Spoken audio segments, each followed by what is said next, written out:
भ्राता, मायासुर की इस मायावी नगरी में हम तीनों को ही भिन्न भिन्न दृश्य दिखाई पड़ रहे हैं। मुझे कीचड़ दिखाई दे रहा है, मूषक जी को खाई और तुम्हें खंडहर।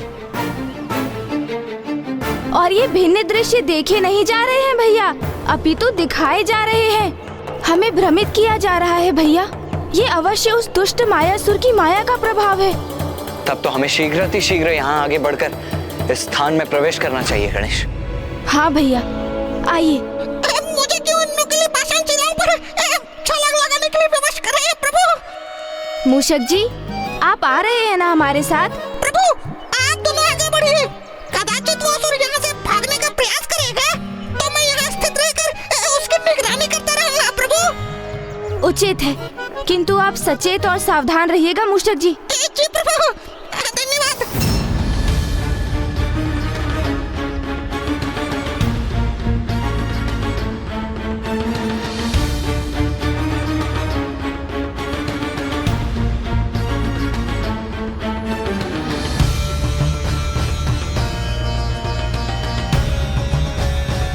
दुष्ट दुर्गमासुर, अब शीघ्र ही पहुंच रहे हैं हम वहां। अब तुम जिस भी योजना का निर्माण कर रहे थे वो मात्र एक योजना ही रह जाएगी। योजना क्या है तुम्हारे मित्र? करना क्या चाहते हो तुम? युद्ध करना चाहता हूं मैं। उस देवी आदि शक्ति को पराजित करना चाहता हूं मैं।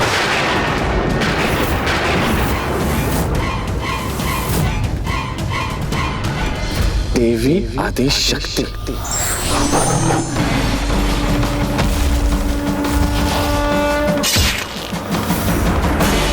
मित्र, प्रतीत होता है कि अब भी तुम माया के प्रभाव में हो, किंतु वह माया हमारी नहीं, अपितु किसी और की है। मायासुर, वो किसी की माया नहीं, ये मेरा दृढ़ निश्चय है। और उचित विचार करने के उपरांत मैं यहाँ तक पहुंचा। और यदि हम उचित समझ रहे हैं तो तुम उन देवी आदि शक्ति को पराजित करना चाहते हो जिनसे अतीत में तुमने हमारे प्राणों की रक्षा की थी। वो घटना तो स्मरण है ना तुम्हें मित्र?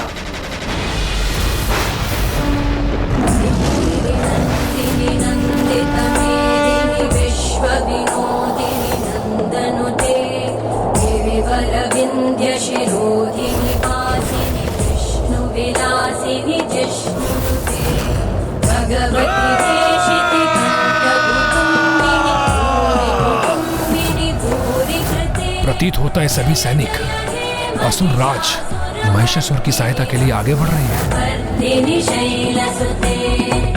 और ये देवी असुर राज का वध करने के लिए तत्पर है।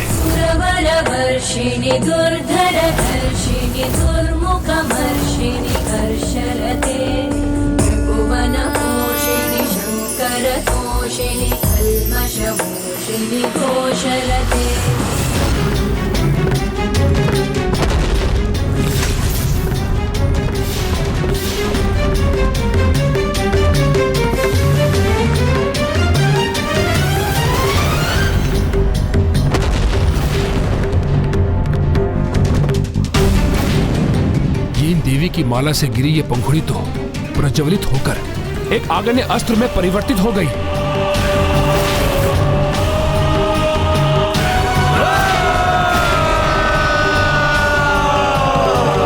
मायासुर, ये तो असीम माया के स्वामी मायासुर है।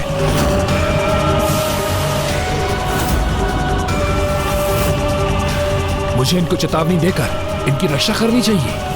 ऐसे महान शक्तिशाली असुर की मित्रता का कभी न कभी तो लाभ होगा मुझे।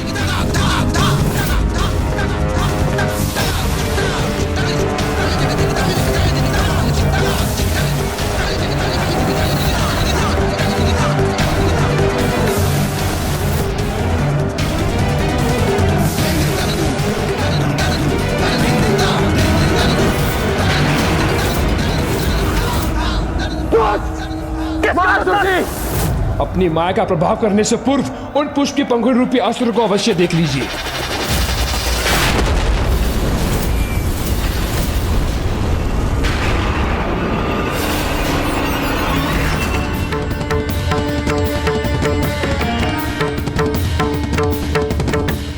जब मैंने भी उसे देखा था तो मैं भी अचंभित रह गया था उस देवी की माला के पुष्प अस्त्र को देखकर, जिसने संपूर्ण असुर टुकड़ी का विनाश कर दिया।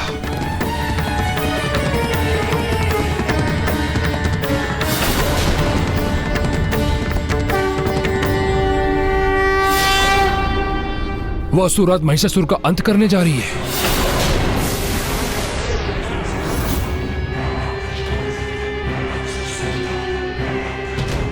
और तुमने हमें उनके उस पुष्प के मार्ग से हटाकर न मात्र हमारे प्राणों की रक्षा की है, अभी तो हमारे अंत से भी हमारी रक्षा की है। इसी कारण हम तुम्हारे आभारी हैं, ऋणी हैं। और मित्र, आज मायासुर मात्र अपने शब्दों में तुम्हारे प्रति अपना आभार प्रकट कर तुमसे धन्यवाद नहीं करेगा, किंतु भविष्य में जब भी तुम्हें हमारी सहायता की आवश्यकता हो, निसंकोच होकर हमारे समक्ष आना। हम तुम्हारी सहायता अवश्य करेंगे मित्र, अवश्य करेंगे मित्र, अवश्य। तो आज मैं तुम्हें वो अवसर प्रदान कर रहा हूं मित्र। मेरी सहायता कर, अपना ऋण चुकाओ मित्र मायासुर। तो क्या अपने प्राणों की रक्षा का ऋण चुकाने के लिए हमें अपने ही प्राणों की आहुति देनी होगी? यदि तुम्हें वो घटना स्मरण है तो यह भी स्मरण होगा कि कैसे देवी आदिशक्ति की माला की एक पंखुड़ी, मात्र एक पंखुड़ी इतनी विनाशक सिद्ध हुई थी, तो वो देवी स्वयं कितनी शक्तिशाली होगी, क्या इसका अनुमान भी है तुम्हें मित्र दुर्गमासुर? उसकी चिंता त्याग दो मित्र, क्योंकि देवी आदिशक्ति से अधिक शक्तिशाली बनने का उपाय है मेरे पास, किंतु उसे पूर्ण करने हेतु मुझे तुम्हारी सहायता की आवश्यकता होगी। सहायता? कैसी सहायता? यहां से प्रस्थान करने के उपरांत मैं स्वयं को नुकीली हिमशिलाओं से भरी एक गुफा में स्थित कर अपना अनुष्ठान आरंभ करूंगा।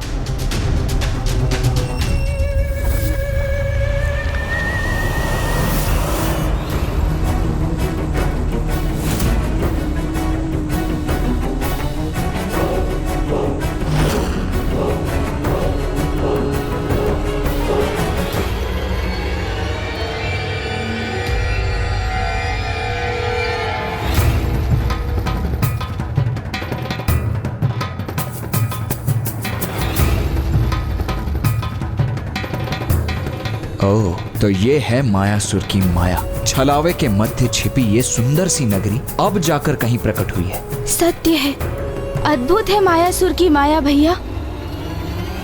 क्या जो दृश्य मैं देख रहा हूं वही दृश्य तुम भी देख पा रहे हो गणेश?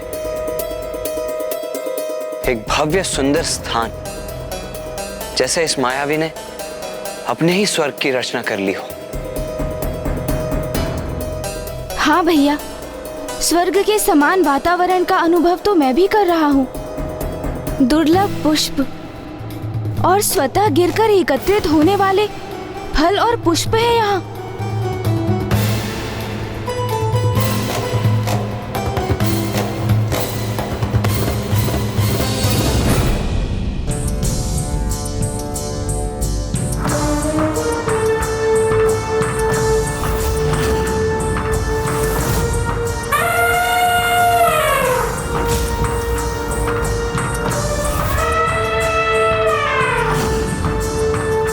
ये गज कुछ असामान्य क्यों प्रतीत हो रहा है?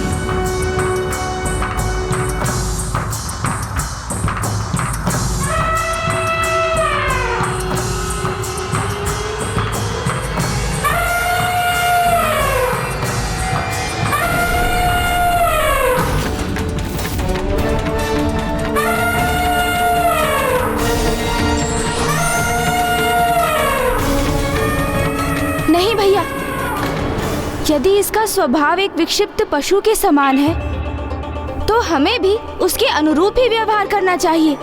स्मरण रहे भैया, ये मायासुर की नगरी है, इसलिए आवश्यक नहीं कि जो दिख रहा है वही सत्य हो। इस समय मात्र ये आवश्यक है भैया कि हम किस प्रकार इसे भटकाकर भीतर प्रवेश करें।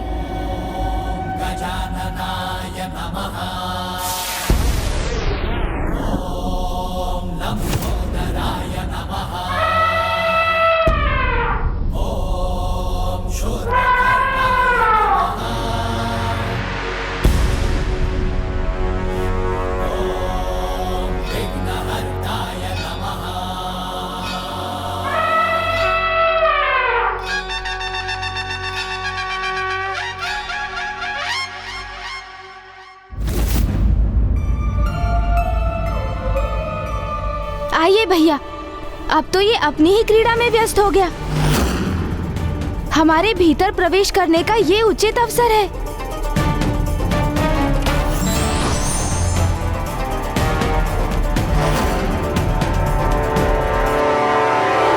अवसर प्राप्त होते ही देवता अन्यथा वह देवी आदि शक्ति अथवा उनके सहयोगी मुझ पर आक्रमण करने आएंगे और तब मुझे तुम्हारी सहायता की आवश्यकता होगी। तो तुम कहना क्या चाहते हो? हमें उन देवताओं का सामना करना होगा?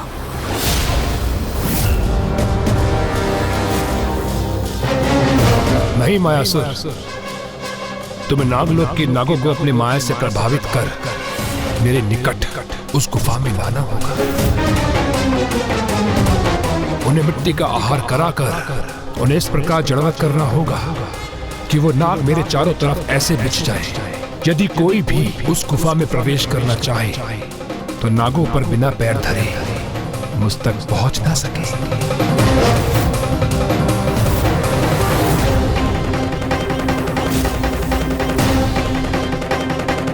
किंतु इस सब से तुम्हें क्या लाभ होगा मित्र दुर्गमासुर? लाभ होगा, बहुत लाभ होगा, क्योंकि वो जड़ नाग अपने स्थान पर स्थित रहकर बिना भेद्य कवच बनेंगे और उन निर्दोष नागों को कुचल कर अन्यथा उनको अन्य क्षति पहुंचाकर न वो देवता आगे बढ़ सकेंगे और न वो देवी आदि शक्ति। तब मैं उनसे सुरक्षित रहकर 94 करोड़ बार अनुष्ठान कर अपार शक्ति संपन्न हो जाऊंगा और युद्ध में विजय प्राप्त करूंगा।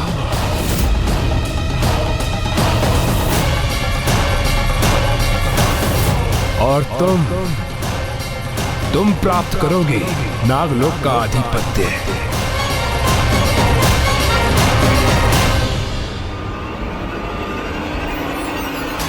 ये तो उत्तम योजना है, अति उत्तम योजना। तो इसे पूर्ण करने के लिए कभी प्रस्थान करना होगा हमें मित्र। शुभ कार्य में विलंब कैसा मित्र? और हम असुर तो शुभ और अशुभ कार्य में विलंब नहीं करते। और वैसे भी आज का दिवस तो अति उत्तम है, क्योंकि आज शिवरात्रि के महापर्व पर सभी 33 कोटि देवी देवता महादेव की आराधना में व्यस्त होंगे। नागलोक का तो किसी को ध्यान भी नहीं होगा, इसलिए यथाशीघ्र प्रस्थान कर हमें अपना प्रयोजन सिद्ध करना होगा।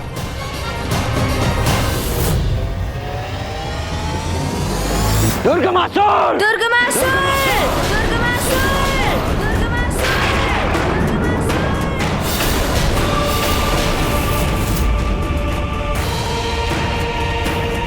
पुनः क्षणिक विलंब हो गया भैया हमें।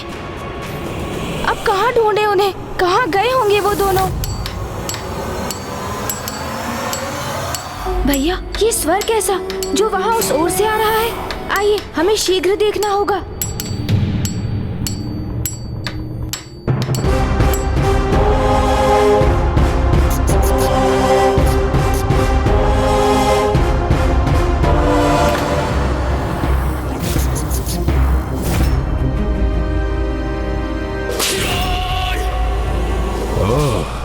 तो उस गजमुख बालक ने अपना मूषक भेजा है मेरे पीछे, जो मुझे सूंघता हुआ यहां तक आ पहुंचा है। किंतु उसे ज्ञात करने का अवसर ही नहीं दूंगा मैं कि मैं कहां हूं।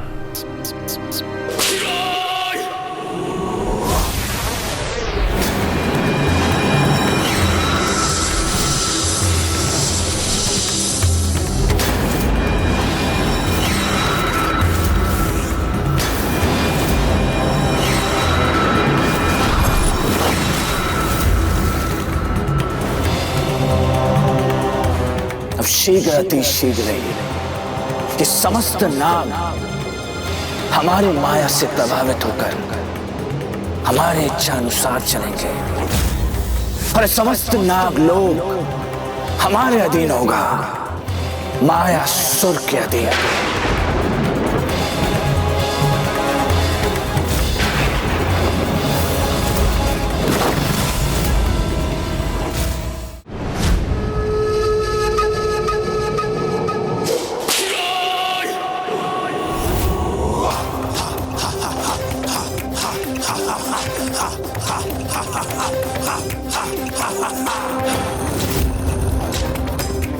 अब इसी गुफा में संपन्न होगी मेरी पूजा।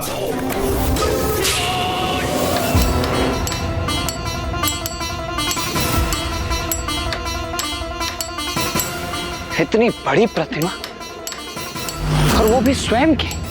ये कोई साधारण प्रतिमा प्रतीत नहीं होती भैया। अवश्य इसके पीछे मायासुर की कोई योजना है। भैया, अब हमें उनसे एक पग पीछे नहीं अपितु आगे रहना होगा, क्योंकि अब एक नहीं भैया, हमें दो दो शत्रुओं की संयुक्त शक्ति का सामना करना होगा। क्योंकि अब एक ओर दुर्गमासुर है तो दूसरी ओर मायासुर।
चौरानवे करोड़ बार अनुष्ठान कर अपार शक्ति संपन्न हो जाऊंगा और युद्ध में विजय प्राप्त करूंगा।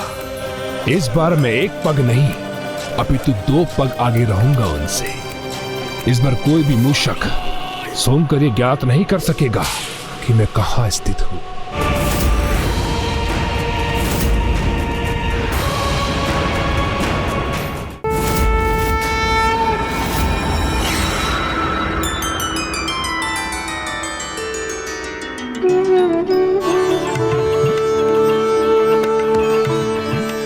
शिवरात्रि के भव्य उत्सव का आयोजन है यहाँ, जिसमें समस्त कोटि देवता उपस्थित होकर महादेव की अर्चना करेंगे। नागलोक के राजा शेषनाग जी और महारानी नागलक्ष्मी जी महादेव की विशेष पूजा का आरंभ कर रहे हैं।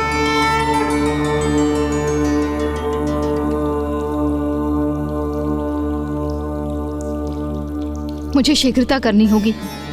महादेव का पूजन करके उनका आशीर्वाद प्राप्त करके शीघ्र अपनी भावी संतान अपने अंड के पास पहुंचना होगा। देवी नागलक्ष्मी, शिवरात्रि के अवसर पर महादेव का अभिषेक करते समय आपका इतना अधीर होना अनुचित है। आप चिंता ना करें, अब हम पूजा आरंभ करने ही जा रहे हैं।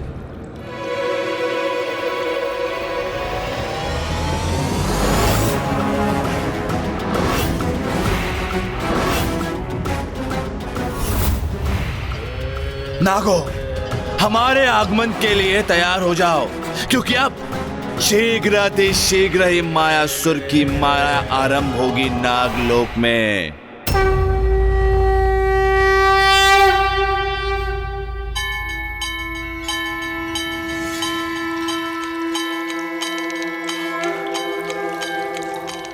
मुझे अकस्मात ही कैसी व्याकुलता और दुश्चिंता से होने लगी है। मुझे शीघ्र अपने अंड को देखना होगा।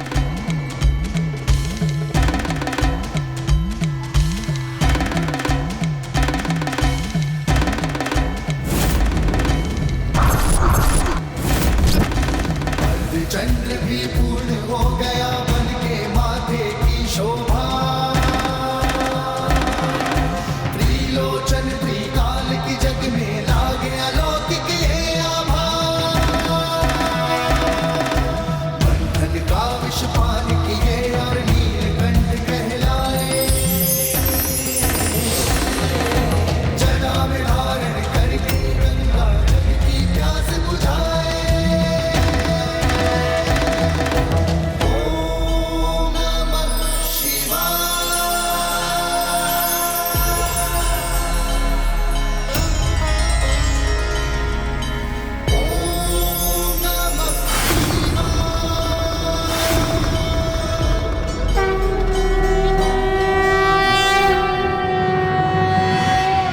पशूनां पतिं पापनाशं परेशं गजेन्द्रस्य कृत्तिं वसानं वरेण्यं जटाजूटमध्ये स्फुरत्ताङ्गवारिं महादेवमेकं स्मरामि स्मरामि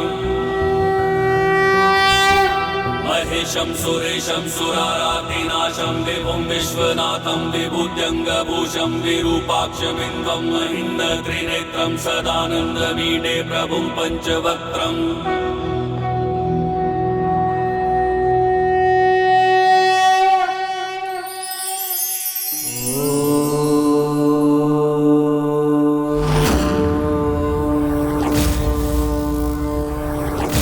महादेव का पूजन संपन्न हुआ। अब मैं शीघ्र अपने अंड के निकट लौटती हूँ।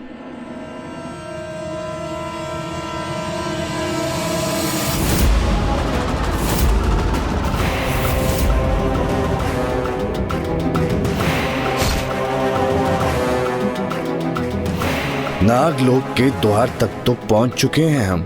अब शीघ्र अतिशीघ्र ही नाग विहीन लोक बना देगा ये मायासुर इस नागलोक को। स्वार्थी और लोभी मनुष्य सदा अपने हित को साधने के लिए ही सज्जनों को ढूंढते रहते हैं। इसीलिए आवश्यकता है इन्हें उचित समय पर पहचान कर इनसे दूरी बना लेने की।